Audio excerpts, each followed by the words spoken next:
So the 70mai M200 has long been one of the most underrated dash cams under the 5000 price bracket. What I mean to say is there is no other dash cam which has a starvis 2 within that price range, and considering this offers you a 1080p resolution with hardware level HDR along with voice control and parking monitoring features, the M200 is kind of one of the most value for money dashcam purchases you can get under the 5000 price bracket. Also do note that you might get it at a much lesser price if there's some Amazon sale going on. So it's quite possible to get the M200 at a price of around 4,300 to 4,500 rupees if you have some really cool credit card discounts and you also have some manufacturer discount going on during the sale time. So from the time I have been testing out the M200, it has turned out to be a very reliable dash cam, a go-to dash cam, a very simple design and a easy to understand app interface. So this is simply one of the best dash cams, of course, in the budget segment along with the Nexdigitron Ace 2.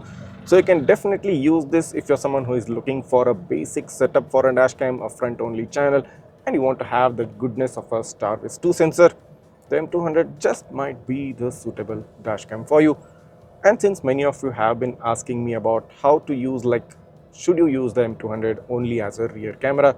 So in case if you have already a front camera installed in your car and you want to have some good quality video at the rear and you're not kind of satisfied with the company provided rear camera, of course you can go ahead and use the M200 as a rear camera as well. Since the M200 also gets suction mount, you can easily mount it at the rear windshield, and of course it does get CPL filter as well. So in case if you're using it as a rear camera, you can get some really good footage along with the CPL filter as well.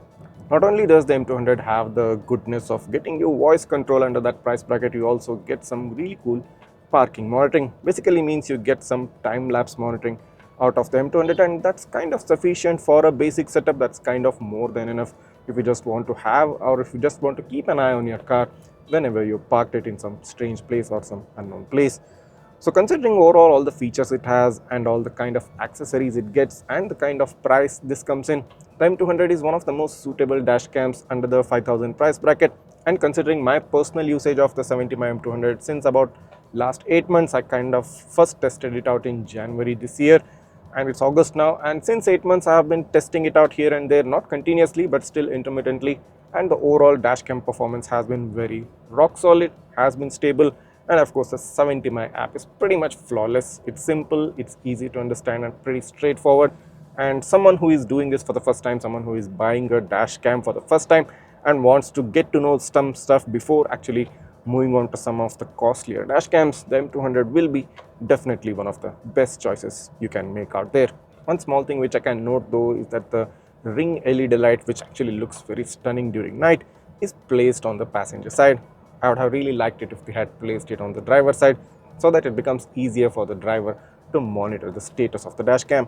Now since it's placed on the passenger side, it kind of gets difficult, to bend down and see the status, but overall that's not a deal breaker because the dashcam will be doing its job pretty well, and of course you also get some audio notifications so that you can get confirmation that the dashcam is working perfectly well. I've made a lot of detailed videos on the M200 and of course you can go ahead and watch that. I'll leave a link for that in the description below, and of course if you are interested in purchasing the M200 you can also do that. The link to purchase it will also be provided in the description. Of course, I'll also provide you the links to the various different accessories for the M200 such as the suction mount, the CPL filter. I mean, these are really value additions for the M200 and will definitely enhance your experience of using the 70mai M200 dashcam.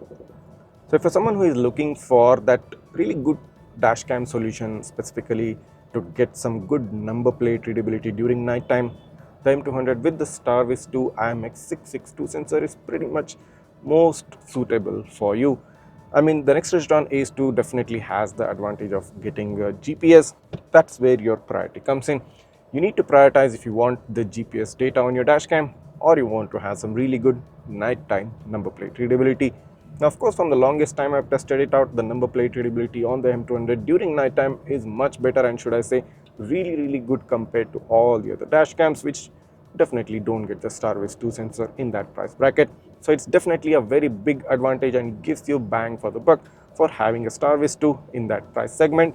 And even during daytime, the M200 does provide some decent footage, a good quality footage, and of course being a 1080p resolution, reading number plates up to 5 to 10 feet is pretty much easier. Beyond 10 feet, it might be difficult for any camera, not just the M200, but the overall number plate readability during daytime is good enough for the price, and specifically during night, it's simply the best. It's top of the line.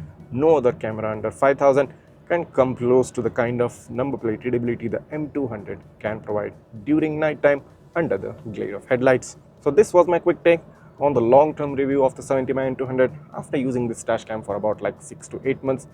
So if you do consider having a starvis 2 under 5000 price segment, go ahead, get the M200. You'll find the link to that in the description below. And of course, if you did like this video, make sure to go ahead and hit that subscribe button right now. Smash that like button. Also, don't forget to hit the bell icon so that you get notified each time I upload a new video. Many more interesting videos are coming up in the future. Make sure you do not miss those. So if you do have any queries or doubts regarding the M200 or any other dash cam for that matter, go ahead, write that down. I'll try to get back to you as soon as possible. Thanks for watching and see you in the next one.